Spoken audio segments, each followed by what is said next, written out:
ఈ వెన్నుపోటుకు 2 ఏళ్ళు అంటే చంద్రబాబు నాయుడు 2 సంవత్సరాల్లో అధికారంలోకి రావడం కోసం ఏ విధంగా వెన్నుపోటు పొడిచారు, ఏ విధంగా ప్రజలకు హామీలు ఇచ్చినాడు, ఏ విధంగా మోసం చేసినాడు అనే విషయాల గురించి కూడా ఈరోజు చర్చించడం జరిగింది.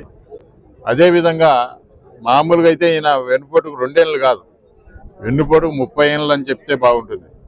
ఎందుకంటే ఆనాడు పిల్లనిచ్చిన మామనే వెన్నుపోటు పెడిచి దాదాపు 30 సంవత్సరాలు కావస్తా ఉంది. సొంతంగా ఆయనకు గ్లామర్ లేదు, ఆయన మీద నమ్మకం లేదు.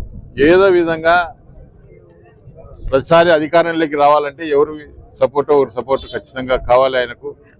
ఈ ప్రభుత్వం వచ్చిన తర్వాత ఎవరు కూడా సంతోషంగా లేని పరిస్థితి. అటు ఉద్యోగస్తులు కానీ, ఇటు ప్రజలు కానీ, మరి ఎవరు కూడా రైతులు కానీ ఎవరు కూడా ఈ ప్రభుత్వం వచ్చిన తర్వాత ఎవరు కూడా సంతోషంగా లేని పరిస్థితి. ఏదేమైనా కూడా ఖచ్చితంగా మేము ప్రజలకు అండగా ఉంటాం. ప్రజలు ఏది సమస్య వచ్చినా ప్రజల తరఫున మేము ఉండి పోరాడతాం. ఖచ్చితంగా ఎప్పుడు ఎలక్షన్ జరుగుతుందా, ఎప్పుడు ఈ తెలుగుదేశం పార్టీకి బుద్ధి చెప్పాలా, మరి ఈ యొక్క తెలుగుదేశం పార్టీ జరుగుతున్నటువంటి అవినీతి కార్యక్రమాలు ఈరోజు అన్నీ ఇన్ని కావు. ఈరోజు విధ్వంసక పరిపాలన ఈరోజు రాష్ట్రంలో జరుగుతూ ఉంది. ఈరోజు ఈ యొక్క అప్పుల ప్రభుత్వం, అప్పుల అప్పారావు ఏ విధంగా అయితే ప్రతి నెల కూడా అప్పుల అప్పారావు ఏ విధంగా తీసుకొస్తాడో చంద్రబాబు నాయుడు కూడా ప్రతి నెల కూడా ప్రతి మంగళవారం కూడా అప్పు తీసుకొని వచ్చే కార్యక్రమం చేయడం జరుగుతూ ఉంది. మరి ఈరోజు ఇప్పటికే దాదాపు 3,60,000 కోట్లకు పైగా ఈరోజు అప్పు తీసుకురావడం జరిగింది.